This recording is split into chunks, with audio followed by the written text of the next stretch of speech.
ജീവൻ കൊള്ളുന്നത് മുതൽ പുറത്തേക്ക് വരുന്നത് വരെയുള്ള പ്രക്രിയയെക്കുറിച്ച് രാമായണത്തിൽ പറയുന്നുണ്ട്.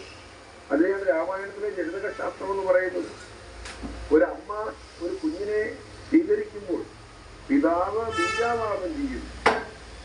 ആ പിതാവിന്റെ ബീജാവാപത്തിലൂടെ ആ ബീജത്തെ മാതാവ് ഗർഭത്തിലേക്ക് സ്വീകരിച്ച് ആ ശിശുവിന്റെ ജീവൻ തുടിപ്പ് തൊട്ട് ആ ശിശു പുറത്തേക്ക് പ്രസവിച്ച് വരുന്നത് വരെയുള്ള സമയങ്ങളിൽ ആ മാതാവ് ആചരിക്കേണ്ട നിയമങ്ങളുണ്ട് സന്താനത്തിന് വേണ്ടി.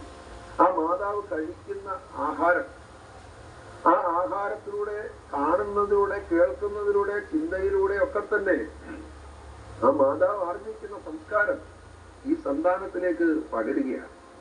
അപ്പൊ ഒരു കുട്ടി ജനിക്കുന്ന സമയത്ത് അത് ജനിച്ചതിന് ശേഷം നമ്മൾ അതിനെ കൊള്ളരുതാത്തവനെന്ന് മുദ്ര കുത്തപ്പെട്ടിട്ട് കാര്യമില്ല.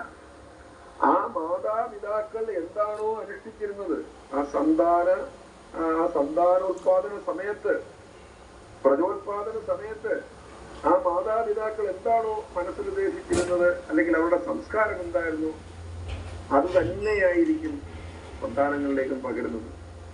അപ്പോൾ ഒരു തൽസന്താനം ലഭിക്കാൻ വേണ്ടി എന്താണ് ചെയ്യേണ്ടതെന്ന് രാമായണം കൃത്യമായി പറഞ്ഞിട്ടുണ്ട്. അവിടെയാണ് ദശരഥനെ സംബന്ധിച്ചിടത്തോളം, ദശരഥന് പുത്ര ദുഃഖമുണ്ടായി.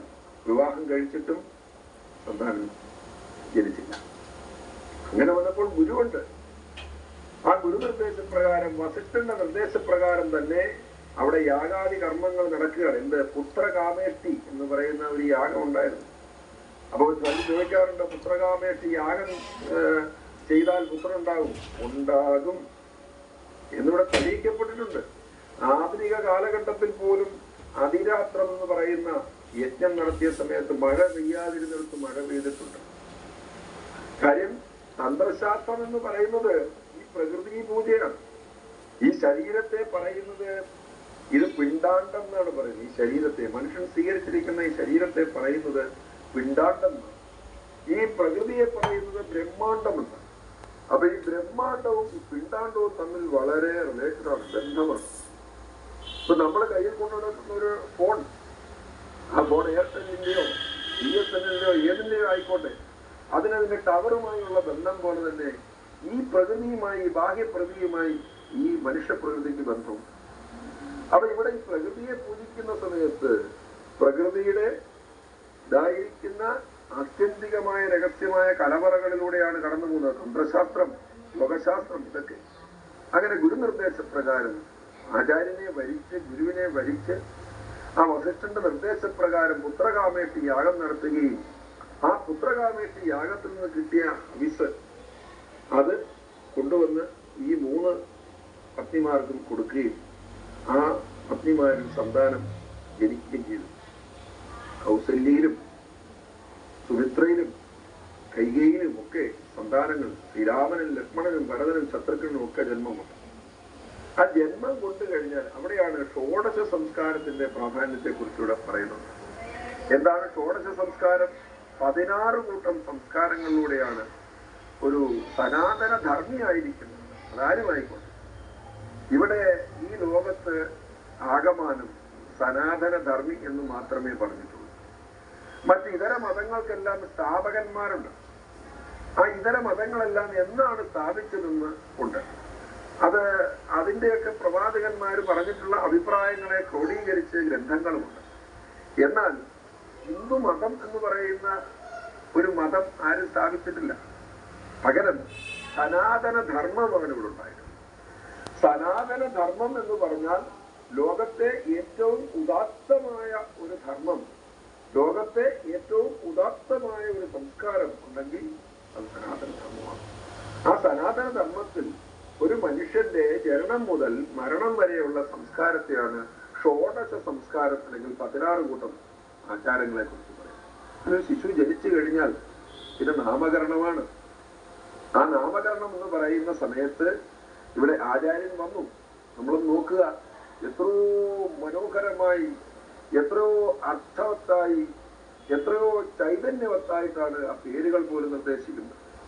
ഇതിപ്പോ 28 കെട്ട് എന്ന് പറയുന്നുണ്ട്. എന്താണ് 28 കെട്ട് എന്ന് പറയുമ്പോൾ നൂലുകെട്ടിനല്ല അവിടെ പ്രാധാന്യം, നാമകരണമാണ്. ഒരു ജീവൻ സുഗ്രീവന് ആ നാമസഞ്ച കൊടുക്കുകയാണ്, ചെവിയിലെ ഓതി കൊടുക്കുകയാണ്. അപ്പൊ അവിടെ ശ്രീരാമൻ എന്ന് പേരിട്ടു.